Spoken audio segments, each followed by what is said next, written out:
धन्यवाद फादर। हम तुझसे प्रार्थना करते हैं मेरे महान शामर्थी खुदावंदा, प्रभु जी ये तेरा वचन प्रभु यीशु मसीह पवित्र आत्मा जी तेरे मुख्य वर्ड है मेरे खुदावंदा, जो तूने हमारे लिए लिखे ताकि पिता परमेश्वर इस दुनिया में आए और प्रभु यीशु हमारे जीवन में काम करे, ताकि प्रभु यीशु मसीह हम तेरी पवित्र आत्मा के द्वारा हम चलाए जाए। प्रभु जी हम विश्वास करते हैं कि ये वचन पिता परमेश्वर तेरे मुख्य वर्ड है जो तूने हम जैसे लोगों के लिए बोए मेरे पिता, ताकि हम इसे जाने पहचाने और इसके द्वारा अपने जीवन को चलाएं और तेरे नाम की महिमा होने पाए। प्रभु प्रार्थना करते हैं ये वचन हमारी जिंदगी के अंदर 100 गुना फल लेकर आए और हर वो अंधकार की ताकत जो इस वचन के खिलाफ है वो तेरी पवित्र आत्मा के द्वारा दूर होने पाए और हम तेरे वचन में खड़े करें। हम मांगते हैं खुदा यीशु के नाम, आमीन, हालेलुया। हम परमेश्वर का धन्यवाद करेंगे। कुछ फैमिली हमारे बीच में है, हम चाहेंगे कि परमेश्वर के नाम को महिमा मिले और आप लोग अपने बारे में कुछ बताएं हमें कि आप लोग कहाँ से आए हैं, खड़े होके आप ब्रदर कहाँ से आए, आप बताएं कोई नहीं, हम परिवार की तरह है। आप लोग इकट्ठे हैं साथ में, कहाँ से आए आप लोग? बीब्लॉक से। अच्छा, बीब्लॉक में रहते हैं इकट्ठे साथ में। अच्छा, आप दोनों जन एक साथ, ये आपके साथ में? हाँ जी, आपके साथ में बीब्लॉक से आए हैं। आपका जोर से परमेश्वर के नाम को धन्यवाद करेंगे। परमेश्वर इसको हमारे बीच में लेकर आया और इनसे मेल करवाए हमारे, तो सारा महिमा सारा आदर परमेश्वर को देंगे। आज हम परमेश्वर के वचन से पढ़ेंगे। हम मरकुस की किताब को निकालेंगे।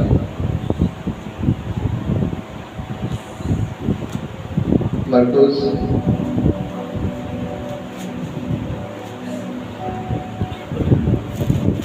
उसकी 2 अध्याय।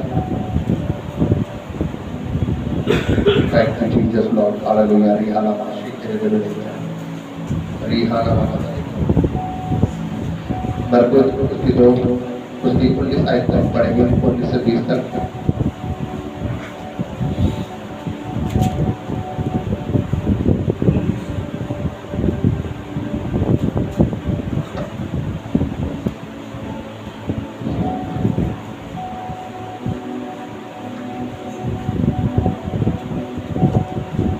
भाई शशि के साथ आप पढ़ेंगे मरकुस 2 उसकी 19 अध्याय 19 आयत।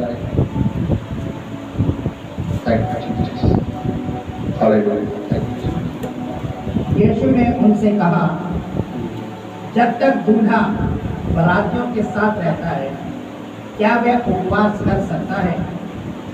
अतः जब तक दूल्हा उनके साथ है तब तक वह उपवास नहीं कर सकते। हालेलुया।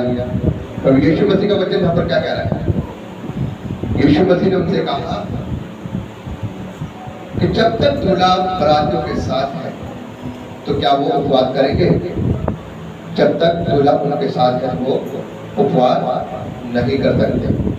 अब आप मुझे एक बात मैं आप लोगों से पूछना चाहता हूँ, क्या आपके परिवार में कोई शादी और जिसकी शादी है वो आप लोगों के साथ है, तो क्या आप लोग उपवास करोगे? नहीं ना। जब वो व्यक्ति की शादी हो जाएगी, जब आपका समय आएगा तो आप क्या करोगे? उपवास करोगे। ये वचन मुझे आज परमेश्वर ने दिया और ये वचन मेरे मन में इसलिए आया, परमेश्वर मुझे इसलिए दिया क्योंकि कई लोग ये कहते हैं कि उपवास करना जरूरी नहीं है।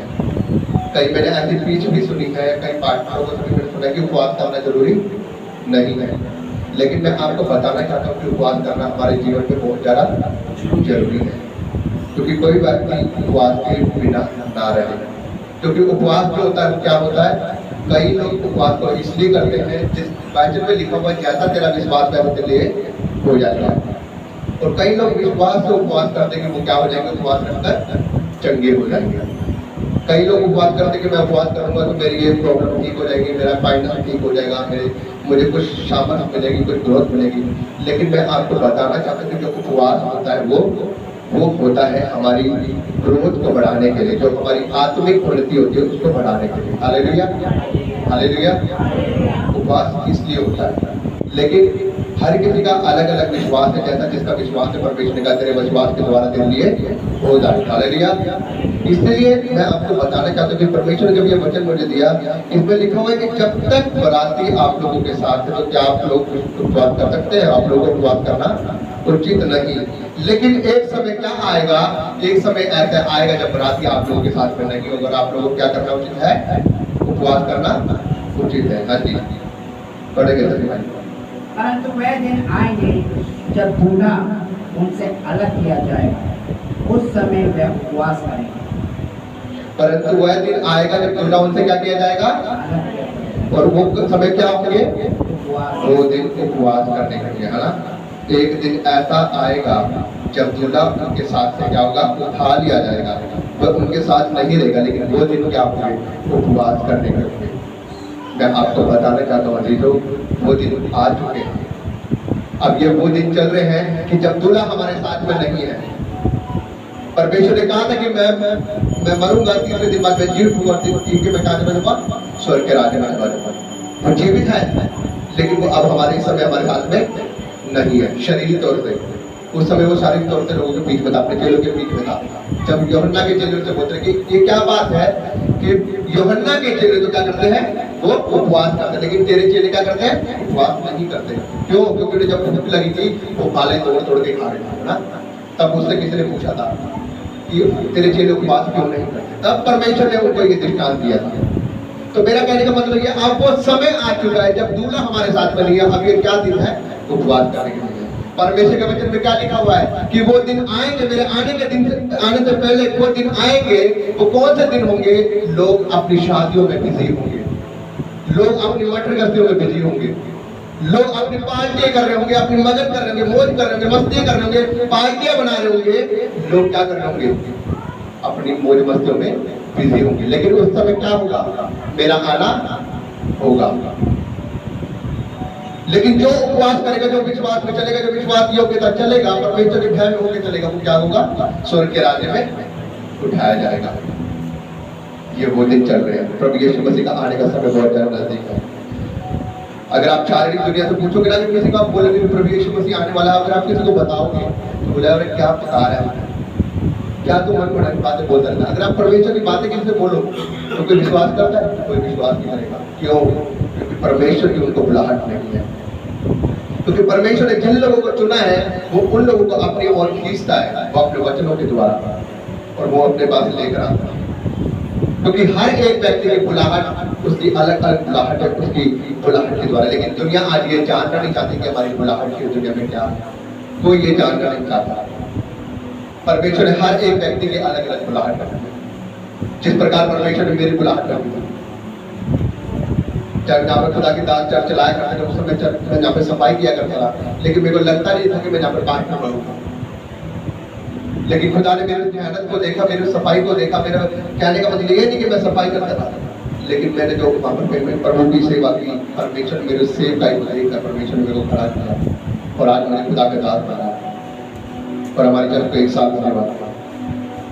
प्रभु यीशु मसीह ने मुझे पंजाब में इस्तेमाल किया, अद्भुत काम हुए, वहाँ पर लोग मुझे बुला रहे हैं। कहने का मतलब ये नहीं कि मैं अपनी बुराई कर रहा हूँ, लेकिन मैं खुदा का धन्यवाद करता हूँ कि परमेश्वर हर एक को बुलाहट के राह बुलाता है, जिसकी जो बुलाहट हो। अगर एक व्यक्ति वो बाहर जाना चाहता है, वो जोर लगाना है बाहर जाने का, लेकिन उसके बाहर जाने की बुलाहट नहीं है, तो वो कैसे बाहर चला जाएगा? एक व्यक्ति पंजाब में से हमारे बीच में आए थे, उनका मेडिकल था यहाँ पर बाहर जाने का, उनकी सारी फाइल लग गई थी। वो पहले पंजाब, वो दुबई हुआ थे, भाई जी के सामने बैठा, वो उनके रिश्तेदार थे, और वो पहले दुबई हुआ थे। उनका दोबारा उन्होंने जाना था 5 साल 6 साल बाद, और उनको दोबारा वो प्रोसीजर पूरा करना था। उन्होंने सारी फाइल लगानी, सब कुछ रेडी हो गया, लेकिन वो जब अपना मेडिकल करवाते, जब उनको टाइफाइड आता है, उन्होंने 1 बारी 2 बारी 3 बारी करवाया। लेकिन एक बार वो यहाँ पर आए हुए थे और वो मेडिकल करवाने के लिए, और वो यहाँ पे संडे को चर्च में बैठे थे। इत्तेफाक से संडे था, वो चर्च की मीटिंग में यहाँ पे से भागता, और मैं यहाँ पे प्रार्थना कर रहा था। मेरे को परमेश्वर की आत्मा ने बोला कि बोल इस व्यक्ति से कि जो इसकी बुलाहट है, ये उस बुलाहट के अनुसार चलेगा। अगर ये अपने जोर अपनी ताकत लगाएगा तो ये सब कुछ व्यर्थ होगा। मैंने भाई से बोला कि मैंने भाई आपकी बुलाहट नहीं है, जो आपकी बुलाहट है आप उस काम में लगे। मैं आपको बताऊं, पंजाब में उसकी इतनी अच्छी शॉप है उसकी चिकन की, लेकिन वो यहाँ पर बाहर जाने के लिए दौड़ लगा रहा है, और बार बार वो 10-15 हज़ार रुपये बार बार लगा रहा है, और बार बार वो फेल हो रहा है, बार बार टाइफाइड जाने बल्कि उन्हें पंजाब जाकर के उन्हें दोबारा ट्राई किया, 3 बार ट्राई की, वहां पे वो कैंसर। जब वो अपनी ताकत का सहारा लगा रहे हैं तो वो बार बार क्या हो रहा है, कैंसर हो रहा है। क्योंकि परमेश्वर ने क्या कहा, ना तो बल से ना तो ताकत से, लेकिन परमेश्वर की आत्मा के द्वारा क्या हो सकता है, सब कुछ हो संभव है ना। जोर से परमेश्वर की तारीफ करें। मैंने व्यक्ति को समझाया, उस बंदे की समझ में आई, उसने अपने मन को फिराया।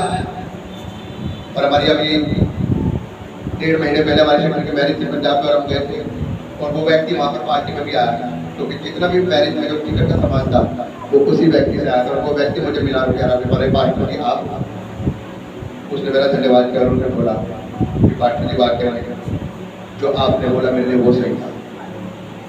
तो कहने का मतलब ये कि जो इंसान की बुलाहट होती है, अगर इंसान अपनी बुलाहट को पहचाने तो वो उस बुलाहट से क्या होगा, ऊंचा किया जाएगा परमेश्वर के नाम से। क्योंकि परमेश्वर ने हर एक व्यक्ति की बुलाहट उसने अलग रखी है। उसने किसी को प्रॉफिट होने के लिए, किसी को अपोस्टल होने के लिए, किसी को पास्टर होने के लिए, किसी को सरकारी नौकरी के लिए, हर किसी को अलग अलग पद दे रखा है। लेकिन इंसान अगर अपनी जान भूल के अपनी अड़ंगी मारता रहता है तो वो क्या होता है, टोटली फेल होता है। किसी व्यक्ति को परमेश्वर नौकरी सरकारी के लिए रख देगा, लेकिन वो जान भूल कर बाहर की ट्राई करता रहेगा, जान भूल कर डॉक्टर बनने की कोशिश करेगा, तो वो कैसे हो जाएगा जब परमेश्वर उसको गवर्नमेंट जॉब के लिए रख देगा। अगर किसी व्यक्ति को परमेश्वर ने सेवा दे रखी है, अगर वो जान भूल कर पास्टर बनने की कोशिश करेगा तो परमेश्वर उसको कैसे ठहरा देगा। जब परमेश्वर ने किसी व्यक्ति को खड़ा करना अपनी सेवा के लिए, तो वो जैसे ना जैसे उसे खड़ा कर लेगा। मुझे नहीं पता, अंकल हमारे साथ में बैठे हुए जब इनके बेटे और बेटे यहाँ पर आते थे तो वो बोलते थे हमें कि हमारे फादर हमें चर्च में नहीं आते, और अब मैं उनके लिए प्रार्थना करता रहता, लेकिन आज वो चर्च से अलग हो गए, लेकिन खुदावन उनको लेकर आया। जब वो फर्स्ट टाइम यहाँ पर आए थे, वो यहाँ पर रो रहे थे मेरे सामने कि पास्टर जी हमारे पास नौकरी नहीं है, हमारे पास बहुत ज़्यादा दिक्कत है, हम रेंट में रहते हैं। मैंने उनके लिए प्रार्थना की। फर्स्ट टाइम आए वो, फर्स्ट टाइम में उनके हस्बैंड की नौकरी लग गई, और ऐसी नौकरी लगी इनको पैसे की घटी नहीं होती। सेकंड टाइम वो आई, मैंने उसकी मिसेज के लिए प्रार्थना की, उसकी मिसेज की भी नौकरी लग गई। और अब देखो, अब दोनों जने गायब है, दोनों जनों की नौकरी लगी पड़ी, लेकिन दोनों जने गायब है। प्रभु यीशु मसीह अगर देना जानता है तो वो वापिस लेना भी जानता है। अगर इंसान परमेश्वर को हल्के में जानता है ना, तो जब वो देना जानता है तो वो लेना भी जानता है। उसका प्रेम हमारे लिए बहुत ज्यादा बड़ा है, उसकी दया हमारे लिए बहुत ज्यादा बड़ी है। हम तो उनके उपकारों को देखकर भूल जाते हैं, लेकिन वो कभी नहीं भूलता, क्योंकि उसने लिखा है अगर धर्मी 7 बार गिरे तो भी वो उसको खड़ा करने वाला उसका परमेश्वर यहोवा होगा। लेकिन दुष्ट अगर एक बार गिरे, वो गिरते क्या होगा, सत्यानाश हो जाएगा। हालेलुया, ऐसा हमारा परमेश्वर। वो कहते थे कि हमारे फादर हमें चर्च में नहीं आने देते। मैं प्रार्थना करता रहा उन लोगों के लिए, और 4 से 5 हफ्ते हो गया अंकल हमारे चर्च में आ रहे हैं, और वो लोग गायब हो गए। हालेलुया, पर यीशु मसीह की बड़ी दया, क्योंकि परमेश्वर ने कहा मैं हर उस व्यक्ति को बदल के रख दूंगा जो मेरे रास्ते के बीच में आएगा। आप लोग शाऊल के बारे में जानते हैं। शाऊल एक ऐसा व्यक्ति था जो परमेश्वर के धर्मी जनों को मारा करता रहा, कूटा करता रहा, उनको घसीट के क्या करा करता रहा, हवालात में डाला करता था। आपको पता है शाऊल का बदलाव क्यों हुआ? क्योंकि जब स्तिफनुस जो परमेश्वर का सबसे धर्मीजन व्यक्ति था, जो उसका प्रचार करने वाला था, जब वो परमेश्वर की महिमा कर रहा था, उसके सुसमाचार को फैला रहा था, तो जब लोगों ने उसे पत्थर मार के उसे मार दिया था, तो शाऊल उस समय वही खड़ा था, और शाऊल देख रहा था, शाऊल उसमें सहभागी था। जब शाऊल उसको स्तिफनुस को पत्थर मार के लोगों ने मार दिया, तो उसने क्या कहा, हे परमेश्वर इन्हें क्षमा करना, ये क्या नहीं, ये नहीं जानते कि ये क्या कर रहे हैं। और उसने एक स्टेटमेंट दी अपनी कि मैं देखता हूं कि स्वर्ग खुल गया है, और स्वर्ग पिता परमेश्वर यीशु मसीह स्वर्ग के पिता की क्या है, दाहिनी ओर विराजमान है। उसने अपने मुंह से गवाही दी, और उसके बाद वो ने बोला कि परमेश्वर इन्हें क्षमा कर, ये नहीं जानते कि क्या कर रहे हैं, और अपने आप को परमेश्वर के हाथों में सौंप दिया। लोगों ने पत्थर मार के मार दिया। क्यों मार दिया? क्योंकि वो खड़ा सुसमाचार प्रचार करो। उसने बोला लोगों को, फरीसियों को, तुमने मारा मेरे यीशु मसीह को, तुमने उसे क्रूस पे चढ़ाया। वो तो निर्दोष था, वो तो दुनिया का पालन हारा था। उन्हें लोगों को सुसमाचार सुनाया, उन्हें लोगों को चंगा किया, बड़े बड़े अद्भुत काम किए, लेकिन तुम लोगों ने मारा है। नी धड़क बोला, लेकिन लोगों ने क्या किया? पत्थर मार मारा। उस समय वहां पर शाऊल खड़ा था, और उसके बाद शाऊल ने फिर दमिश्क में क्या किया? चिट्ठी ली और लोगों को पकड़ने के लिए वो जा रहा था। अभी वो दमिश्क के रास्ते में था, जो उसके साथ उनके सैनिक थे। परमेश्वर की ज्योति उनके ऊपर चमकी, लेकिन जब ज्योति चमकी ना, तो खाली शाऊल को दिखाई दे रही थी, बाकी लोगों को नहीं। बाकी लोग सिर्फ आवाज सुन रहे थे। परमेश्वर ने चिल्लाया, हे शाऊल, हे शाऊल। उसने कहा, कौन है प्रभु? जमीन पे गिर पड़ा। उसने कहा, मैं यीशु हूं, तू क्यों मुझे सताता है? उसने, क्यों तू मुझे सताता है? क्यों मेरे लोगों को परेशान करता है? जो जो मेरे सुसमाचार को प्रचार करते हैं, मेरे कामों को करते हैं, तूने क्यों सताता है? तूने बाइबल में लिखा है कि उसकी आंखें क्या हो गई? अंधी हो गई। जो लोग उसका शब्द सुन रहे थे, सिर्फ वो उनका शब्द सुन रहे थे, लेकिन उसको देखते ना थे। तो जब वो खड़ा हुआ तो उसकी आंखें अंधी हो चुकी थी। जो उसके लोग थे साथ में, उसको उठाकर उसको सीधी गली में ले गए। वहां पर एक तरसुसवासी के घर में उसे बिठा दिया।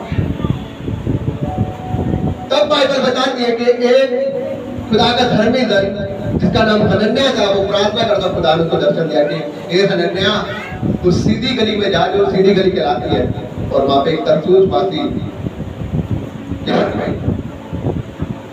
शाऊल नाम का व्यक्ति वहां पर रह रहा है और प्रार्थना कर रहा है। वो उसको जाके क्या कर, उसके लिए प्रार्थना कर, ताकि उसकी आंखें खुल जाए, वो फिर से देख सके।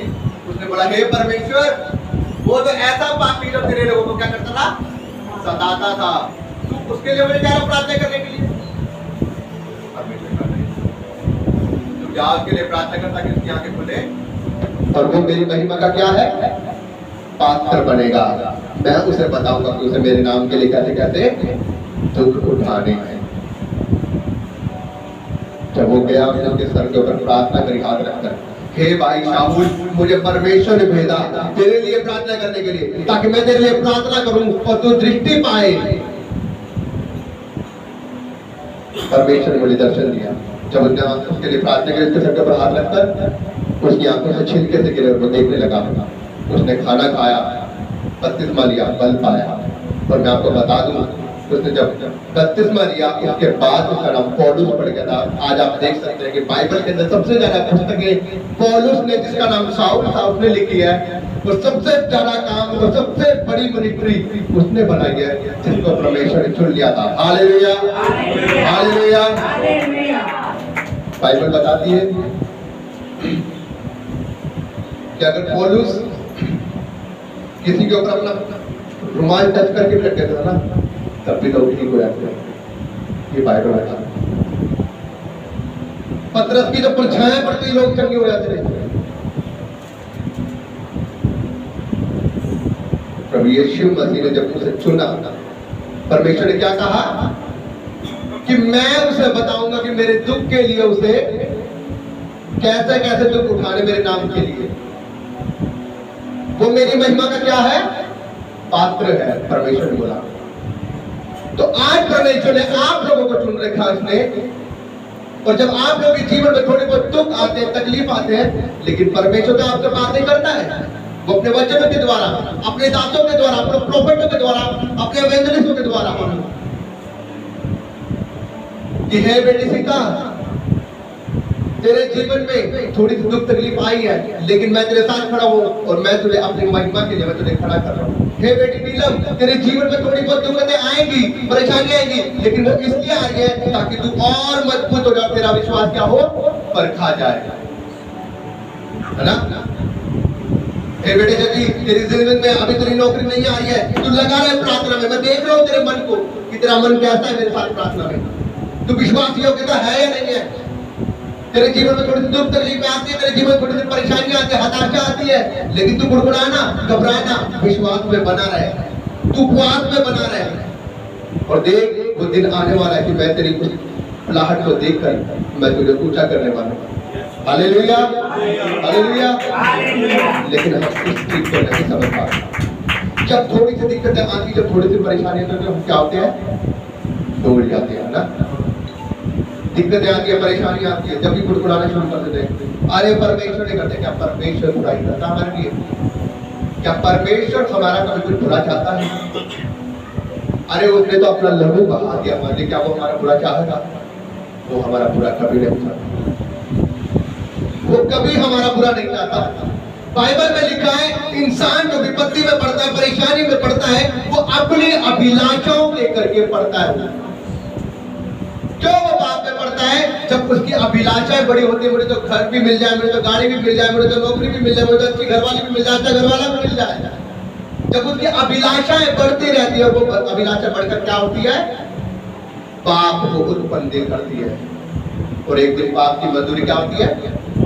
मृत्यु। परमेश्वर हर एक को देता है, वो उसकी क्वांटिटी के हिसाब से उसे देता है, वो उसकी आज्ञाओं के अनुसार उसे देता है, वो उसकी हिसाब से उसे देता है कि उस व्यक्ति की क्या उसकी रेपुटेशन है, उसके हिसाब से उसे देता है। क्योंकि परमेश्वर हर एक के जीवन में थोड़ा दुख इसलिए रखता है ताकि ये व्यक्ति मुझसे अलग ना हो जाए। आपको पता, अगर परमेश्वर आपको सारी आशीष दे देगा, बरकत दे देगा, घर दे देगा, गाड़ी दे देगा, बंगला दे देगा, तो आपको क्या परमेश्वर को याद करने की जरूरत है? आप लोग परमेश्वर को बिल्कुल याद नहीं करते। क्योंकि क्या एक व्यक्ति अमीर है जो उसे परमेश्वर की जरूरत है? वो तो कहता है कि मेरा परमेश्वर मेरा धन्य है। उसे परमेश्वर की जरूरत क्यों पड़ेगी? क्या उसे जरूरत पड़ेगी परमेश्वर की?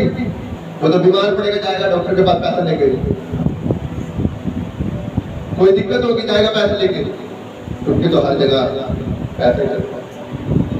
लेकिन परमेश्वर अपने धर्मी जन के जीवन में थोड़ी बहुत दिक्कतें इसलिए रखता है ताकि इसका कनेक्शन मुझसे जुड़ा रहे और ये मेरा धन्यवाद करता रहे। इसीलिए करना चाहे तो वो हर एक आशीष आपको चुटकी भर में दे सकता है, लेकिन वो फिर भी कहता है कि तू मेरे धर्म और राज्य की खोज कर, दुनिया का हर एक ऐश्वर्य तेरे पीछे क्या होगा?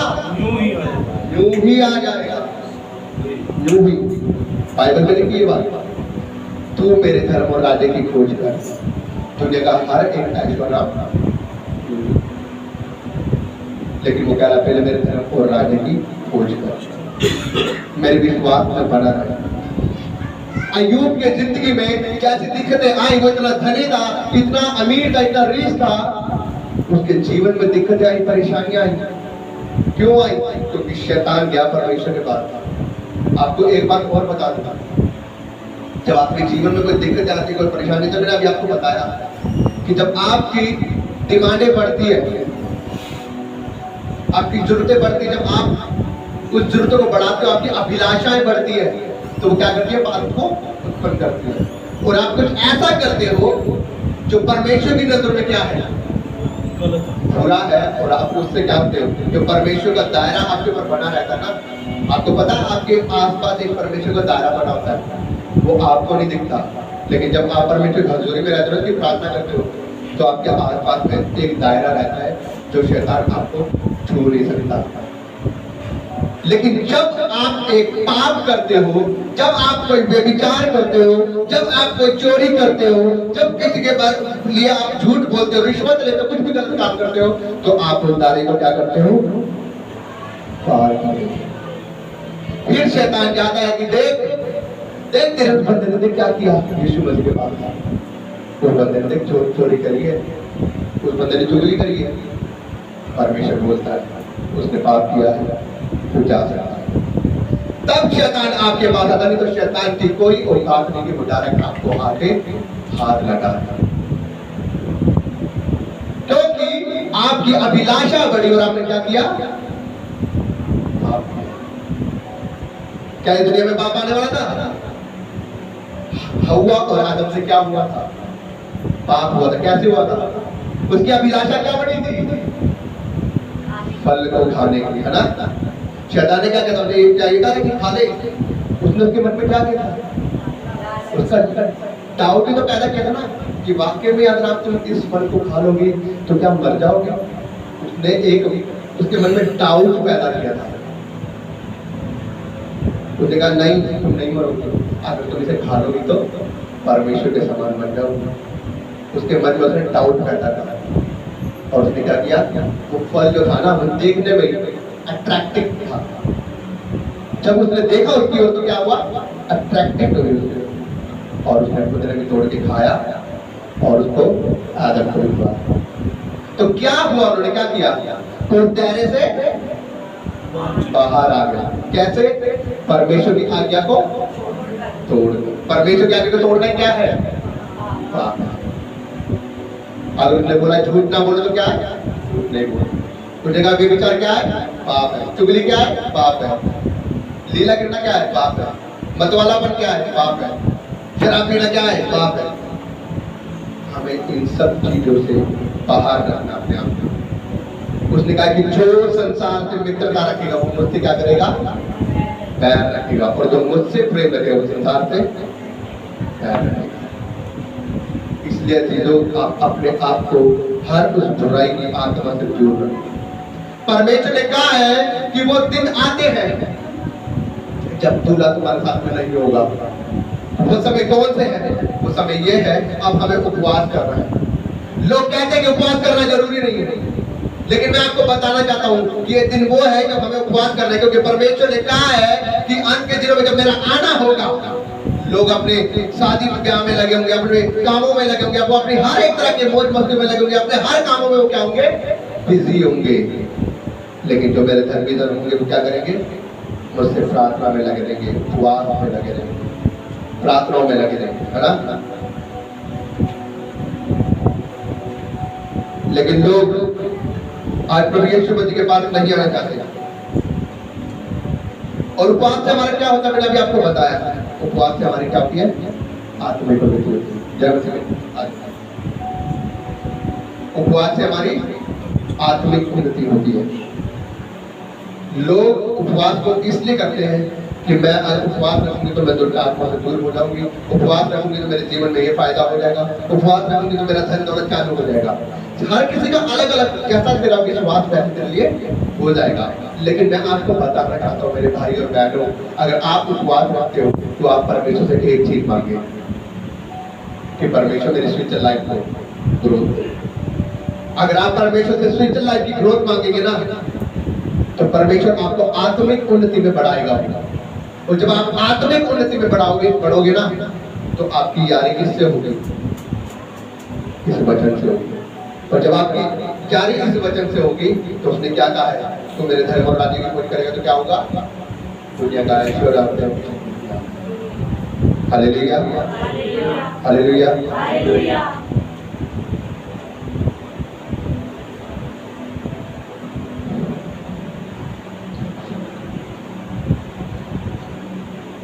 प्रभु यीशु मसीह का वचन हमें बताता है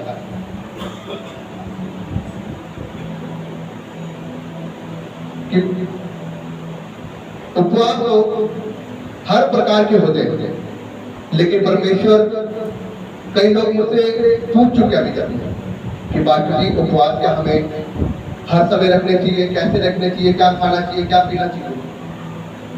लेकिन मैंने उन्हें बताया है कि उपवास हमें अपनी उस उन्नति के लिए रखना है जो परमेश्वर ने हमें, जिसमें हमें बढ़ाना है। क्योंकि कई लोग क्या करते हैं कि उपवास को रखकर वो क्या करते हैं, उसमें उपवास रख लेंगे और जाएंगे अपने कामों पर।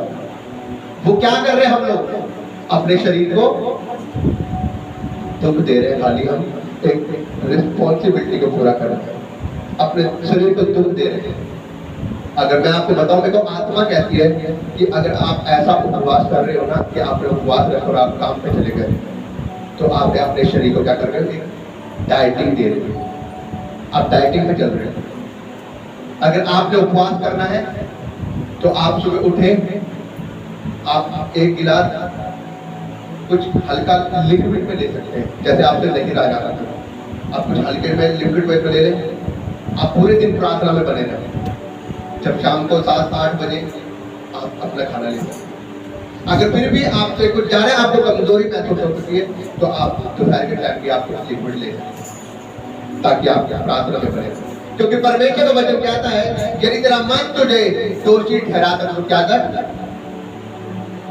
वो कर ले, खा ले। क्योंकि इससे अच्छा यह है कि आप खा ले, आपका मन बार बार क्या कर रहा है, खाने की तरफ अट्रैक्ट हो रहा है। तो उससे अच्छा क्या होगा, आप खा ले और आप क्या करें, प्रार्थना में लग जाए। इसलिए अगर आपको शरीर को ताकत चाहिए, आपको कमजोरी वीकनेस से महसूस होती है, तो आप क्या करें, हल्की सी लिक्विड लेकर आप उपवास में आगे बढ़ सकते हैं। कई लोग मुझसे पूछते हैं पार्टनर जब उपवास कितने दिन का रखना चाहिए, तो मैं आपको बताना चाहता हूँ कि जितनी आपकी कैपेसिटी है। उपवास अलग अलग तरह के, एलिया ने, मूसा ने, यीशु मसीह ने 40-40 दिन के उपवास रखे थे, दिन और रात के।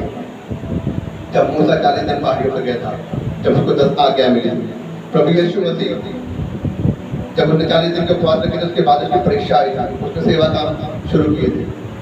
एलिया ने, उसने 40 दिन के उपवास किए थे।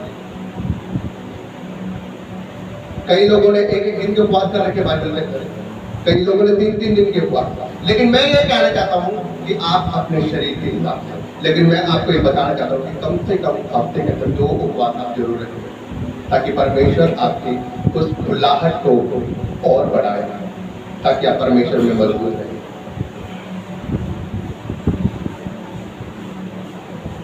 लोग मुझसे पूछते कि हम पूरे दिन क्या भूखे रह सकते हैं, ऐसे तो हमारी तबीयत खराब हो जाएगी। नो, आप लोग ले, हल्का लिक्विड ले, लेकिन परमेश्वर की प्रार्थना में बने रहें। क्योंकि मेन मकसद हमारा खाना पीना नहीं, मेन मकसद हमारा क्या है, परमेश्वर से मेल मिलाप। हमारा मेन मकसद क्या है, परमेश्वर से मेल मिलाप। लेकिन कई लोग मुझसे ये पूछते हैं क्या हम सोमवार, मंगलवार, बुधवार हम किसी दिन भी रख सकते हैं उपवास? परमेश्वर के वचन में लिखा है कि परमेश्वर पुराने नियम में शब्द का परमेश्वर था, है ना। लेकिन बाइबल में प्रभु यीशु मसीह ने क्या किया, उसने जितने भी काम किए वो क्या किया, 11 दिन शब्द वाले दिन, सूखे हाथ वाले व्यक्ति को चंगा शब्द में दिन किया था। और जो 38 वर्ष से रोगी था व्यक्ति, जो शीलो के कुंड के पास था, जो कह रहा था कि हे प्रभु मैं तो इस योग्य नहीं कि मैं उस पानी के अंदर जा सकूं, जब इससे पहले पानी हिलाया जाता है उससे पहले जाके कोई उस कुंड के अंदर उतर जाता है, और वो चंगा होता है, रह लेता है। वो भी शब्द का दिन है। तो प्रभु यीशु मसीह ने अपने वचन में कहा कि शब्द का दिन मनुष्य के लिए बनाया गया है, मनुष्य शब्द के लिए नहीं बनाया गया है। अपने परमेश्वर ने जब अपने आप को क्रूस के ऊपर चढ़ाकर उसने क्या कहा, सब कुछ पूरा हुआ। तो हर दिन एक बराबर है प्रभु यीशु मसीह, आप हर दिन बांटने रख सकते हैं।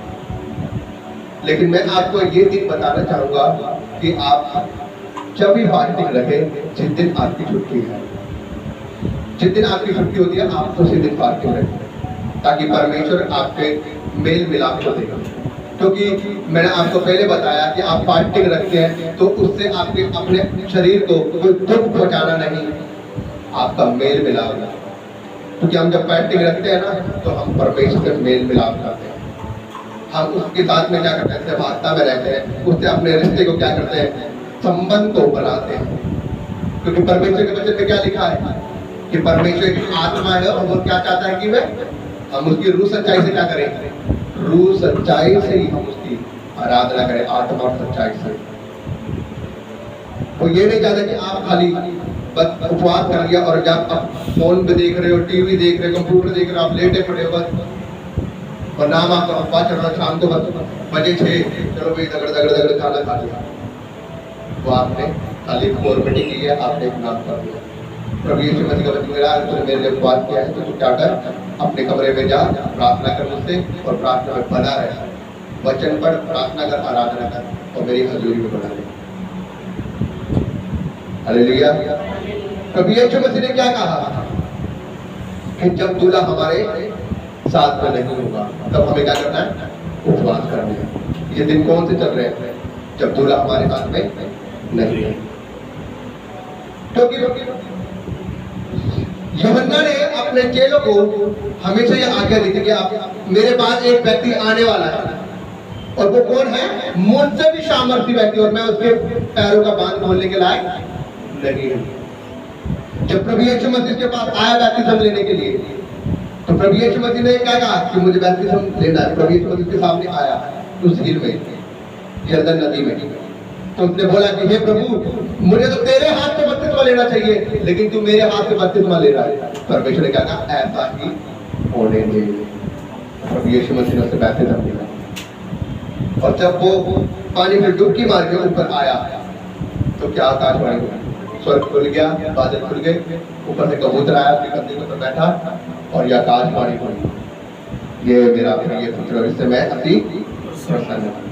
तो परमेश्वर की हर एक बातें जो परमेश्वर ने बोली, जब वहां पर 3 चेले थे, वहां पर यूहन्ना, पतरस और याकूब, जब प्रभु यीशु मसीह पहाड़ी के ऊपर भी प्रार्थना कर रहा था, वहां पर वो एलिया और मूसा से बातें करते, उन्होंने क्या बोला, हे प्रभु, हमारा यहाँ पर रहना क्या है, अति उचित है। हम यहाँ पर 3 मंडप बनाए, एक एलिया के लिए, एक मूसा के लिए और एक तेरे लिए। तब भी वहां पर क्या आकाशवाणी हुई, ये मेरा प्रिय पुत्र है, तुम इसकी सुनो। बादलों ने छा लिया, गिर गए। तो प्रभु यीशु मसीह की जो आज्ञा है, जो हमें वचन है, वो हमें अपने जीवन में लागू करने हैं, हमें उसके अनुसार चलना है। प्रभु यीशु मसीह ने कहा है कि तू अपना ढाढ़स बांध और अपने मन को तैयार कर और मेरी आज्ञा के पीछे होकर चल। तो अपना क्रोध उठा और मेरे पीछे बोले। धर्मियों की विपत्ति आएंगी उसके जीवन में, एक रास्ते से आएंगे, लेकिन वो 7 रास्ते से बाहर निकल जाएंगे, क्योंकि वो कह रहा है कि देख, तेरा यहोवा, तेरा मुकदमे लड़ने वाला तेरा परमेश्वर है, मैं तेरे साथ खड़ा हूं, तू ना डरा मेरे बेटे, मैं तेरे साथ खड़ा हुआ। हालेलुया। प्रभु यीशु मसीह का वचन कह रहा है कि ये दिन है जो हमारे लिए क्या है, उपवास का दिन। हम विश्वास में बने रहे, उसके उपवास में बने रहे। लेकिन मैं आप लोगों से रिक्वेस्ट करूँ कि जिस दिन आप लोगों की छुट्टी होती है, आप लोग को दिन उपवास करें, कम से कम आप हफ्ते में 2 उपवास तो जरूर करें, ताकि आपका मेल जोल परमेश्वर से बने। क्योंकि ये समय है जो लोग अपनी शादियों में लगे पड़े हैं। आप देखो अपने आस पड़ोस में, दुनिया को कोई मतलब नहीं परमेश्वर से, दुनिया को कोई मतलब नहीं कि क्या होने वाला है। आप जबकि जानते हो बाइबल में लिखा हुआ है कि कैसी कैसी विपत्तियां आने वाली है। आप देख रहे हो, दंगे हो रहे हैं, फसाद हो रहे हैं। खुदा के दास प्रॉफिट की एक भविष्यवाणी पूरी हो चुकी है और हो भी रही है।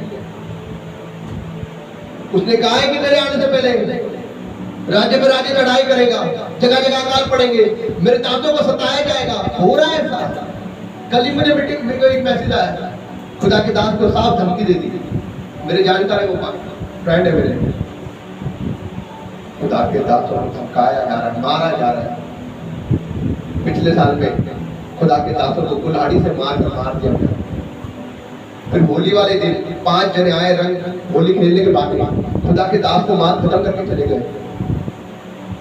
शुरुआत हो चुकी है अजीजों, लेकिन उसका वचन कहता है कि तुम अपने मनों को तैयार करो, प्रार्थना करो और मजबूत हो, कहीं तुम्हारा दिल क्या ना हो, कच्चा ना हो। उसने बोला अपने वचन, प्रार्थना में लगे रहो, भरमाने ना जाओ, क्योंकि बहुत से ऐसे आएंगे अंत के समय में जो कहेंगे कि देखो यीशु मसीह वहां है, यीशु मसीह वहां, लेकिन तुम चले ना जाना। क्योंकि जहां तुम खड़े हो प्रार्थना में बने रहो, विश्वास में बने रहो, पवित्र आत्मा की सामर्थ मांगो। जब पवित्र आत्मा तुम्हारे ऊपर आएगा तो वो तुम्हें क्या देगा, बुद्धि देगा, अकल देगा, समझ देगा, और वो तुम्हें बता देगा कि कौन सच्चा परमेश्वर है। Hallelujah, hallelujah. वो बता देगा तुम्हें कौन है मेरा धर्मी जन, वो तुम्हें पहचान बता देगा कि कौन है मेरा धर्मी जन असली। तुम उसके फलों से क्या होगा, उसके फलों से तुम उसे पहचान लोगे। ये ना हो कि हाँ भाई चर्चा दे बेटे आ जा चाहिए भैया भाई ना 10 मांस लाया हो सारा इकट्ठा करके। परमेश्वर ने कहा है तुम उसके फलों से उसे पहचान लोगे। मेरा धर्मी जन हमेशा तुम्हारे साथ खड़ा है। मैं तुम्हें एक सहायक दूंगा, मैं चाहता हूं तुम्हारे लिए क्या करूंगा, एक सहायक भेज दूंगा जो तुम्हें क्या करेगा, गाइड करेगा। वो कौन सा सहायक है, वो सहायक आप लोगों के पास आ चुका है तो, लेकिन जब आप उसे पुकारोगे तब वो आपकी जिंदगी में आएगा और काम करेगा। आप मांगो उससे। उसने कहा जब आप अच्छे माता पिता होकर अपने बच्चों को अच्छी अच्छी चीजें देने जानते हो तो क्या तुम मुझसे मांगो मैं तुम्हें पवित्र आत्मा ना दूंगा। मैं तुम्हें दूंगा, बहुतायता से दूंगा। तुम मांग कर देखो, तुम मांग कर देखो, मैं तुम्हें पवित्र आत्मा का सामर्थ्य दूंगा। क्योंकि यूहन्ना ने कहा कि मेरे पास एक आने वाला है जो तुम्हें पवित्र आत्मा की आग और रूह से बपतिस्मा देगा। हालेलुया। वो पवित्र आत्मा आप लोगों के बीच में आ चुका है, वो आ चुका आपके बीच में। मैं कह रहा हूँ वो आ चुका आपके बीच में, वो आपको छूना चाहता है। मैं कह रहा हूँ वो आपको छूना चाहता है, वो आपको अपनी सामर्थ से भरना चाहता है। वो चाहता है कि वो आपको अपनी रूह से भर दे। जब आप अपने गले को खोले, जब आप अपने गले को खोले, जब आप उसे बोले कि पवित्र आत्मा दी, मैं अपने मन को खोलता हूँ, मैं अपने जीवन को खोलता हूँ, तू मुझे छू ले, अपनी सामर्थ से भर ले, और वो आपको भर देगा अपनी सामर्थ से। हालेलुया। मैं कह रहा हूँ वो भर देगा आपको अपनी सामर्थ से, वो भर देगा आपको अपनी सामर्थ से, वो भर देगा आपको अपनी सामर्थ से। मैं कह रहा हूँ वो भर देगा आपको अपनी सामर्थ से। हालेलुया। खुदा बच्चे मांगो। आज दुनिया रोती है ना, कोई तकलीफ आ गई, कोई कर्जा आ गई, कोई विपत्ति हो गई, कुछ भी बुरा हो गया, दुनिया रोना शुरू कर देती है। अरे किसी मनुष्य के सामने क्या रो रहे हो? अगर आपने रोना है तो उस परमेश्वर के सामने जो जो सच्चा परमेश्वर जो आपकी प्रार्थना को सुनने की ताकत रखता है, उसने कहा है अपने वचन में, तू मनुष्य के ऊपर भरोसा ना करना, वो भी मिट्टी में मिल जाएगा, एक दिन उसका भी प्राण जाएगा। वो अपना उद्धार तो कर नहीं सकता, तो वो आपका उद्धार क्या करेगा? उसने कहा है अपने वचन पे, ना तू घोड़ों पे ना तू रथों पर विश्वास कर रहा है, तो विश्वास करना तो अपने परमेश्वर यहोवा को करो। लोग कहते हैं ना कि हमें तो अपने चाचा के ऊपर बड़ा घमंड है। क्यों? क्योंकि वो बड़ा पैसों वाला है। हमें अपने बॉस पे बड़ा घमंड है, वो तो मेरी मदद करता है, जब मैं पैसा मांगता हूँ दे देता है। लेकिन जब आप उसे परखते हो ना, जब विपत्ति आती है, जब आप जाते हो तो वो हाथ खड़े कर देता है। फिर आपके सामने फिर क्या चीज रह गई? फिर आप उसके बाद पहले चले गए, आपने प्रथम स्थान उसको दे दिया, जब उसने ना कर दिया फिर आपका मन टूटा, तो फिर आपको कौन याद आया? कौन याद आया? परमेश्वर याद आया ना। तो अगर आप पहले ही उसके पास चले जाते, प्रथम स्थान को दे देते, तो क्या आपके जीवन में नाम काम करता? पांच में भी तो उसने काम करना है ना। तो अच्छा आप पहले उसको अपना स्थान दे दो, तो क्या आपके जीवन में काम ना करेगा? वो काम करने वाला परमेश्वर। आंटी जब आप यहाँ पर आए थे क्या थे आप? क्या क्या परिस्थिति आपकी? आंटी को यहाँ पर आए हुए अभी मेरे साथ 4-5 हफ्ते हुए ना, ये संडे को और वीरवार को आने लगी है। जब ये यहाँ पर आए थे तो ये दुष्ट आत्मा से पीड़ित थी। इनकी जिंदगी में दुख तकलीफ दुष्ट आत्मा से भरे हुए थे। ये इनके सिस्टर ये दोनों इकट्ठे आए थे, ये भी दुष्ट आत्मा से पीड़ित थी। ये भी परमेश्वर ने इनके जीवन में दया करी और ये दोनों बहनें आजाद हैं, परमेश्वर में आनंदित है, इनके जीवन में सुख है, शांति है और वो सारी खुशियारी है, क्योंकि परमेश्वर अपने घर की जगह कभी निराश नहीं करता। उसने कहा है कि मेरा दरवाजा खुला और मैं तेरे जीवन में काम करने वाला परमेश्वर हूँ। Hallelujah, hallelujah. हमें किसकी ओर दृष्टि लगानी है? परमेश्वर की ओर दृष्टि लगानी है, क्योंकि कोई मनुष्य हमारा भला नहीं कर सकता। आप बाबों के पास जाओगे, फकीरों के पास जाओगे तो क्या कहेंगे? 5,000 लगेंगे, 10,000 लगेंगे, ये करिए, फांटा करिए, कर वो कर।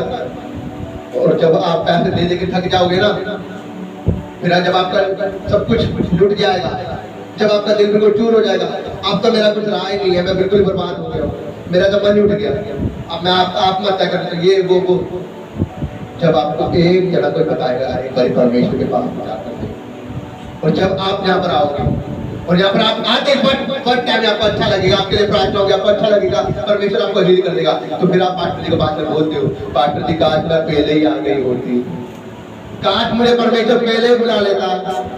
परमेश्वर तो आपके जीवन में पहले से काम करना चाहता है, उसने तो आपको माँ के गर्भ से चुना हुआ है, लेकिन वो आपकी बुलाहट है कि आपका बात है परमेश्वर के पास। हालेलुया। मैं आपको बोल रहा हूँ सही तरीके से परमेश्वर के पास आ जाइए, अपने मनों को खोल दीजिए परमेश्वर के सामने। ये ना देखे कि मेरे आस पड़ोस में कौन है, ये ना देखे कि मेरे परिवार में कौन है, आप परमेश्वर को देख रहे हैं और परमेश्वर आपको देख रहा है। वो आपके जीवन में काम करना चाहता है, वो आपकी परिस्थितियों को बदलना चाहता है, वो आपके हालातों को बदलना चाहता है, वो आपको कर्जे से बाहर निकालना चाहता है, वो आपको डिप्रेशन से बाहर निकालना चाहता है, मैं कह रहा हूँ आपको महारोगों से बाहर निकालना चाहता है, वो आपके जीवनों में बड़े बड़े काम करना चाहता है, क्योंकि वो सामर्थी परमेश्वर यहोवा यीशु राजा है। हालेलुया, हालेलुया, आमीन।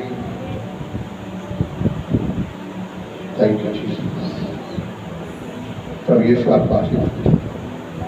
खड़े हो जाए, हम लोग प्रार्थना करें। Thank you Jesus. पूरी हालत प्रभु मैं प्रार्थना करता हूँ मेरे खुदा, मेरे खुदा मैं तेरे नाम को धन्यवाद देता हूं। प्रभु मैं प्रार्थना करता हूँ मेरे खुदा, प्रभु ये जितने भी लोग यहाँ पर आए हैं मेरे खुदा, प्रभु आज तेरा पवित्र आत्मा इनके जीवन में काम कर रहा है। थोड़े दे मेरे प्यारे प्रभु जी, तू इनके मनों को जानता है मेरे खुदा बता। प्रभु जी तू इनके हालातों को प्रभु आज देख ले मेरे खुदा बता। तेरा पवित्र आत्मा प्रभु इनके जीवनों में काम करे मेरे खुदा बता। प्रभु तेरे वचन में लिखा है कि जो तुम मुझसे मांगोगे मैं तुम्हें देने वाला परमेश्वर तुम्हारा यह होगा। प्रभु तेरा वचन क्या है कि तू ना डर ना घबरा, मैं तेरे साथ हूँ, मैं तेरा परमेश्वर यहोवा हूँ। तेरा वचन क्या था कि इधर उधर क्या ताक रहा है कि देख मैं तेरे साथ खड़ा हूँ। प्रभु जी मनुष्य तो प्रभु यीशु मसीह कमजोर है, निर्बुद्धि है, लेकिन प्रभु यीशु तू दया करने का मशहूर है मेरे खुदा। प्रभु मैं प्रार्थना करता हूँ मेरे खुदा बता, आज जितने लोग यहाँ पर खड़े हैं मेरे खुदा बता, तेरा पवित्र आत्मा इनके जीवनों में काम करे मेरे खुदा। प्रभु तू इनके हालातों को जानता है, इनकी परेशानियों को जानता है मेरे खुदा बता। प्रभु तेरे वचन में लिखा है जो तुम मेरे नाम से मांगोगे वो मैं तुम्हारे जीवन में कर दूंगा, और यदि तुम विश्वास करते हो तुम्हारे लिए हो चुका, तो मैं कह रहा हूँ मैं तुम्हारे लिए हो चुका, मैं तुम्हारे लिए कह रहा हूँ हो चुका। मैं कह रहा हूँ तुम विश्वास करते हो तुम्हारे लिए हो चुका, तो आज हो जाएगा यीशु के नाम से। मैं कह रहा हूँ तुम्हारे हर एक कर्ज यीशु मसीह के नाम से जाए, हर एक तरह की कर्ज यीशु मसीह के नाम से जाए, हड्डियों के रोग यीशु मसीह के नाम से जाए, मैं कह रहा हूँ कर्जों के रोग यीशु मसीह के नाम से जाए, आपके कर्ज यीशु मसीह के नाम से निकल जाए, आपके कर्ज यीशु मसीह के नाम से निकल जाए, आपकी बीमारियां यीशु मसीह के नाम से निकल जाए, हर एक तरह का रोग यीशु मसीह के नाम से निकल जाए, हड्डियों के रोग यीशु मसीह के नाम से निकल जाए, हड्डियों के रोग यीशु मसीह के नाम से निकल जाए, कानों के रोग यीशु मसीह के नाम से निकल जाए, आंखों के रोग यीशु मसीह के नाम से निकल जाए। मैं कहूं आपका पानी पानी यीशु मसीह के नाम से खत्म होगा, आपका पानी पानी यीशु मसीह के नाम से खत्म होगा, आपकी शर्मिंदगी यीशु मसीह के नाम से निकल जाए। हर वो शैतानी आत्मा जो आपको शर्मिंदा करती है यीशु मसीह के नाम से आपकी बॉडी को छोड़े और निकल जाए। हर वो शैतानी आत्मा जो आपको पूरा शर्मिंदगी देती है आपकी बॉडी को छोड़े और निकल जाए यीशु मसीह के नाम से। हर एक तरह की बीमारी की आत्मा निकल जाए यीशु के नाम से, ऐसे की आत्मा निकल जाए यीशु के नाम से। मैं कह रहा हूं जो आपके रास्ते बंद हो चुके, काम बंद हो गए, वो आज खुले पाए यीशु मसीह के नाम से, खुले पाए यीशु मसीह के नाम से, खुले पाए यीशु मसीह के नाम से। आपके लिए बड़ी बड़ी ब्लेसिंग आ रही है यीशु मसीह के नाम से। मैं कह रहा हूं आपके लिए रास्ते खुले यीशु मसीह के नाम से, आपके लिए रास्ते खुले यीशु मसीह के नाम से, आपके लिए रास्ते खुले यीशु मसीह के नाम से, आपके लिए बिजनेस खुले यीशु के नाम से, आपके लिए जॉब खुले यीशु के नाम से, आपके लिए जॉब खुले यीशु के नाम से, आपके लिए जॉब खुले यीशु के नाम से, आपके बंद रास्ते खुले यीशु के नाम से, आपके बंद रास्ते खुले यीशु के नाम से। मैंने कहा उसके बगल में लिखा जो तुम विश्वास से मांगो तो तुम्हारे लिए हो जाएगा, हो जाएगा यीशु के नाम से। जो आप मांग रहे हो वो हो जाएगा यीशु के नाम से। मैं कह रहा हूं जो आप मांग रहे हो जाएगा यीशु के नाम से। आपकी शर्मिंदगी जाए यीशु के नाम से, आपके नए काम खुल जाए यीशु के नाम से। गुड न्यूज़ आ रही है यीशु के नाम से, आपके लिए गुड न्यूज़ आ रही है, आपके लिए बरकत आ रही है, हालात चेंज हो रहे हैं, बीमारियां जा रही है, आपकी शर्मिंदगी जा रही है, आपके रोग जा रहे हैं। हर वो गंदी आत्मा जो आपको पाप की ओर ले जाती है वो जा रही है, हर वो शैतानी आत्मा जो आपको गरीबी में ले जाती है वो जा रही है। आपके लिए नए नए रास्ते खुल रहे हैं, आपके लिए ब्लेसिंग आ रही है, आपके लिए बरकत आ रही है, आपके लिए नए नए लोग आ रहे हैं। परमेश्वर नए नए लोगों को भेज रहा आपके लिए हेल्पर बनाकर। मैं कह रहा हूँ यीशु मसीह आपके लिए नए नए लोगों को भेज रहा हेल्पर बनाकर। यीशु मसीह के अपने नए नए लोगों को भेज रहा आपके लिए डिवाइन हेल्पर। अब वो लोग आपकी जिंदगी में आएंगे और वो आपको ऊंचा करेंगे, वो लोग आपको ऊंचा करेंगे। आपके केस हल होने जा रहे हैं, आपके केस हल होने जा रहे हैं, आपकी फाइलें ब्लैक हो रही है, आपने नौकरी की फाइलें लगा रखी वो ब्लैक होने जा रही है, आपने फॉर्म भरे हुए ब्लैक होने जा रहे हैं, आपने फॉर्म भरे हुए नौकरी में ब्लैक होने जा रहे हैं, आपकी पोस्ट बढ़ने जा रही है, आपकी पोस्ट बढ़ने जा रही है। हर वो व्यक्ति जो आपका बुरा चाहता है वो वो बदल रहा है यीशु मसीह के नाम से।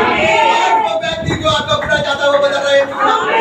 आज वो व्यक्ति जो आपके लिए खार खाता है परमेश्वर आपको हटा रहा है उसको आपकी जिंदगी से यीशु मसीह के नाम से हम मांगते हैं आमीन हालेलुया।